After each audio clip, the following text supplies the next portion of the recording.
Hi, it's Brian here, and welcome onto today's show. So, what have you been doing over the last 7 days? Have you been busy putting into practice what we've been talking about?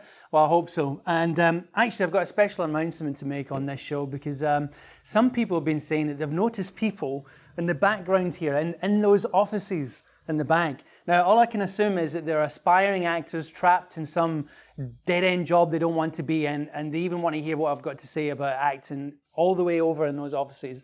But listen, don't get distracted by them because I have a lot to tell you. So let's remain concentrated, shall we? So let's go to the first question.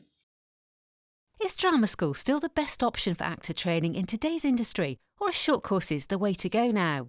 Shinidu Ukpadi. Okay, so should you do a long course or a short course is basically the question here. Now, it's an interesting one because I guess over the years, there's been more and more short courses popping up.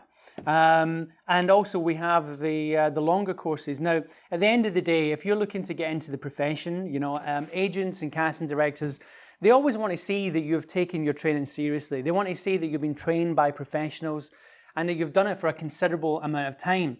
So here's my opinion on this. Short courses are good to dip your toe in the water, maybe an introduction to get some experience. But in the long run, to get into the industry, you have to show and demonstrate that you've been in it for some period of time learning the craft. Because at the end of the day, acting is a craft. It's something that has to be learned. Because if you were going to become an accountant, or even if you're going to go and become a plumber, you would need to learn that job. And I don't know why it is in there's certain parts of the industry, I guess, or not particularly the industry, but I guess people on the outside of the industry, they kind of watch X Factor and programs like that, and they just think it's just about being discovered. You know, they've got a natural talent, so they don't really need to go and practice or to learn the craft.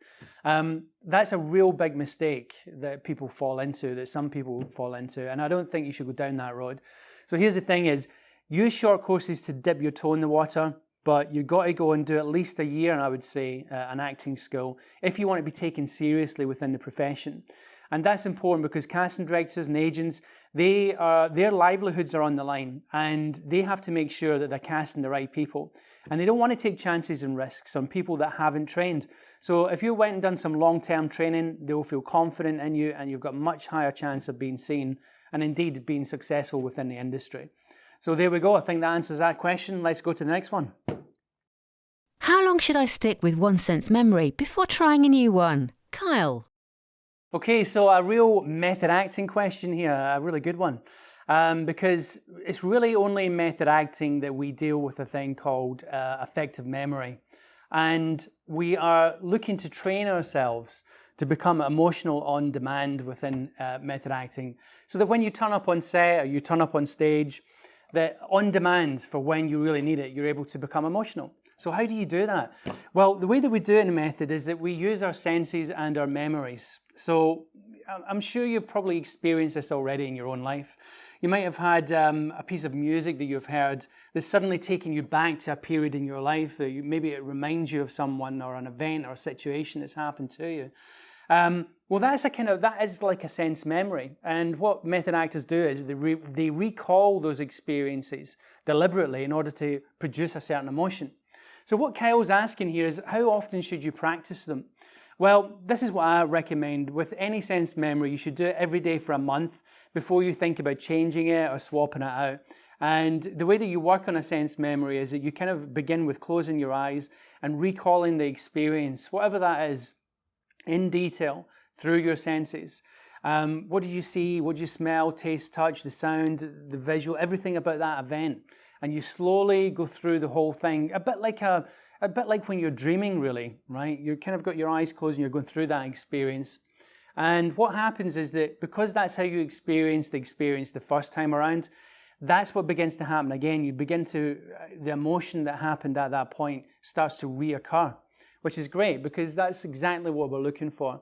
Now, some sense memories are easier than others, but the main thing is you have to build up in your instrument.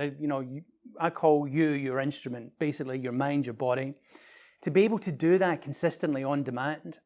So you have to practice it every day. And in the beginning, we have very simple sense memories we work on up until much more complicated emotional memories. But at the end of the day, you should do them every day. And maybe you only do it for a little amount of time to begin with, and you build up that period of time over time.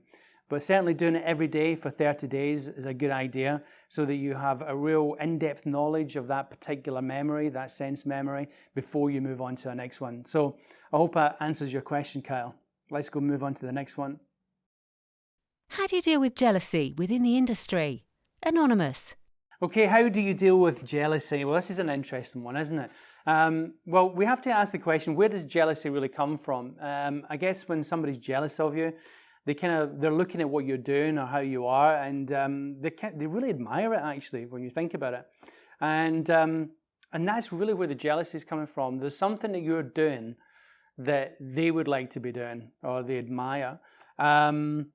So it's not a bad sign in a way. The only problem is, how do you deal with it? Because if that jealousy turns into something a bit more hateful and you're having to deal with comments or behavior that is not nice, then how do you deal with it? Now, I'm not really sure the circumstances of this jealousy, how it's manifested itself, but let me speak in terms of in a cast, right? So within the industry, say you're within a cast, and this has happened to me. I've been in this situation where maybe you're playing the lead and there's maybe one or two people in the cast that thinks they should be doing that role and they're not, they're playing a smaller role. And all kind of little kind of comments kind of creep in or looks or whatever. Now, how do you deal with that? Well, I don't think you should particularly stoke that fire. I think you should basically try and avoid them, or try and avoid a situation where you get into a confrontation, because at the end of the day, what's the point in getting into an argument over this? If it gets to the point where it's very difficult to manage, you can always go to the director in confidence and say, look, this is getting out of hand, there's behavior going on that is becoming difficult to live with within the cast. And maybe they can do something to help ease the way. So within a cast situation, I think that's probably the best way to handle it. And like I say, probably not try and get into a big confrontation over it, because that could just make things worse in the end. So that's how I would deal with jealousy. But here's one other thing to remember, because if you feel that you're in a situation where there's a number of people jealous of you, then look for your close friends, because your friends round about you and other cast members perhaps that you do get on with really well, make sure you hang out with them, make sure you spend time with them, and maybe you can even talk it over with them, because a problem shared and all that will help unburden you to a certain degree. So that's how I think you should deal with this jealousy thing. Right, so that brings us to the end of this show. If you would like to send me in a question, here's what you have to do. You have to go to Facebook, post a question there, maybe go to Twitter or Snapchat, or even send me one in by email, and or even better, why don't you film yourself and send in the video to me and we'll play it on the show. Okay, so that brings us to the end of the show, and I look forward to speaking to you next week.